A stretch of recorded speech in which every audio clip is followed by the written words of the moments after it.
Well, welcome back. You're still tuned into Trading Hour on CNBC-TV18. Let's talk about market fundamentals. Mahesh Patil, Chief Investment Officer at Aditya Birla Sun Life AMC, is joining us now. Mahesh, good morning. Thank you so much for joining in. Well, of course, we have to talk about the GST cuts. Which sectors, according to you, would be the biggest beneficiaries, the top three? And you think the impact on GDP would be limited because it would spur consumption to that level? Yeah, hi. So I think this GST rationalization and rate cut is a big event, right? It is quite significant, not only in terms of simplifying the structure, but also giving a stimulus or a boost to consumption. And it's been not only GST cut, but the other measures which have been taken in the last 6 months, right? The tax cuts, what we saw in the budget, which was there, the impact of that is slowly starting to flow through.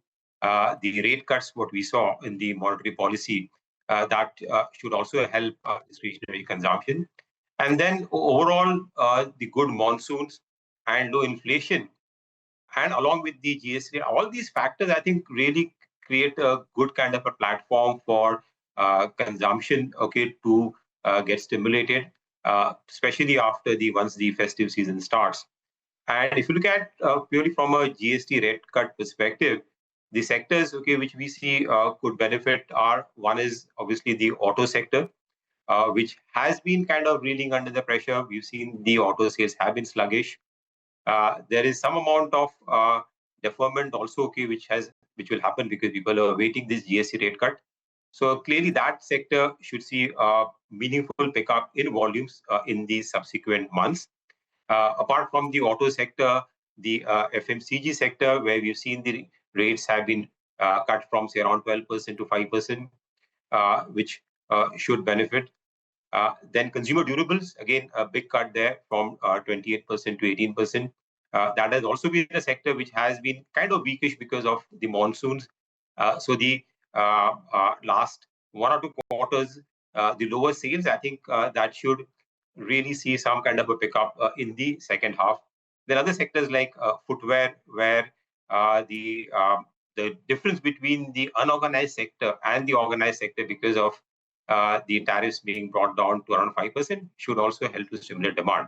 So I think overall, I think we should see a meaningful increase in volume, but also as volumes increase, we should see a margin improvement also. So some of these sectors, okay, which I mentioned, I think you could see earnings upgrade to the extent of around 4 to 10%, okay, which is quite possible for the next fiscal year.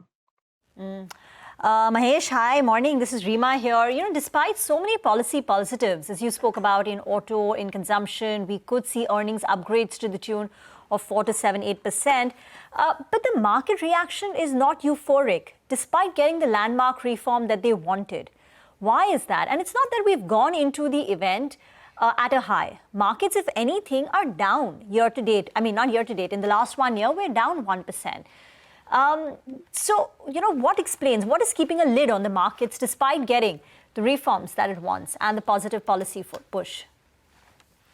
Yeah, so if you look at from a market perspective, there are a couple of factors. One is the trade deal, okay, which was supposed to happen, okay, that has not happened, and we've seen the tariffs, okay, which have been imposed. Though the real impact of that on earnings is not really that much, but sentimentally, I think that is a negative. And until we really come out with a trade deal, I think from an external world perspective, I think that is a bit negative, and that's why we've seen the FIs, foreign selling, has been pretty relentless in the last 1 month or so. FIs been sellers, and that has impacted the market. And also the fact that while the GDP growth number reported last quarter was strong, okay, the real GDP growth, but the fact is that the overall growth is still weak. If you look at the nominal growth, right, is just about 8.5%.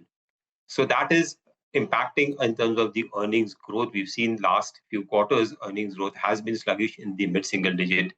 So I think market is really waiting to see that whether how this translates into actual numbers in the subsequent quarters, and that's where I think it will start to gain traction, is what I would believe.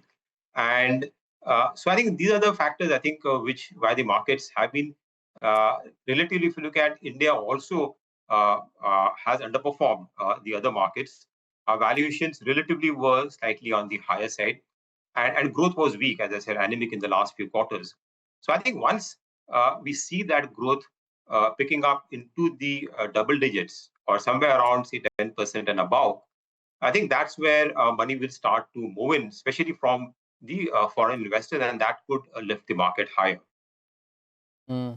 That was my next question, right, Mahesh? What will it take for these FIIs to come back after these exodus that we have seen over the last few months, especially because it is only domestic money that has been keeping the markets afloat even at these levels. But aside of that, aside of this FII selling and aside of this GST consumption, which are the other pockets that you are currently betting on, or is it now that consumption will now take a full-fledged overweight in your portfolios as well, but you would want to see more happening on the ground before it becomes a higher conviction opportunity? Yeah, so I think while domestic-facing sectors were our preferred choice, okay, in this period where we've seen uncertainty on the external front and on the tariff-related issues, which have been still not, which have been impacting some of the exporters. But if you look at what has happened is that the rupee has also depreciated in this period, right? In the last couple of months, if you look at while against the dollar, the depreciation is only around, say, 3 to 4%, but compared to all other currencies, it has seen a larger depreciation. And that automatically has a kind of a corrective impact. After a lag, actually, rupee depreciation helps earnings growth because it supports your exports.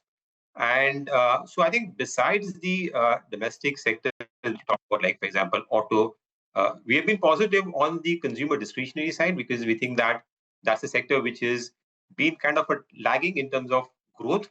And we've seen all these stimulus, okay, which could improve the whole consumer discretionary, consumer durable space going forward. So that's a sector which we are been positive on. Also, the banking sector, especially the NBFCs, I think with this push, at least on the retail side, I think we could see the growth pick up with, again, stimulated by the rate cuts also, which we expect more to come in the latter part of this calendar year. And then as a contrarian sectors, IT is a sector which, while it has underperformed in the last couple of quarters, US overall growth has been a bit sluggish, but we think that there are drivers there where when the US rate cuts happen, you could see the discretionary spends over there improving. The sentiment is negative. There is under ownership over there in the IT sector. People are underweight in that sector. Valuations, as I said, are reasonable. Dividend yields are good. So if at all we see some improvement in terms of the outlook or the growth over there, I think this is a sector which can, say, bounce back with, say, another 1 year view. So from a contrarian perspective, I think the IT sector, which is not necessarily domestic speaking, but external focus, is a sector which we are now turning positive, at least on our matrices, which we look matrices on valuation, on ownership. Right. That's Okay. slightly attractive. Got it. All right, Mahesh, it was a pleasure speaking with you. Thank you so much for joining us with your thoughts on what's happening in the markets and this big GST bonanza that has come by. With that, we'll do one thing. We'll slip into a short break. On the other side, our special coverage on the big GST bonanza continues.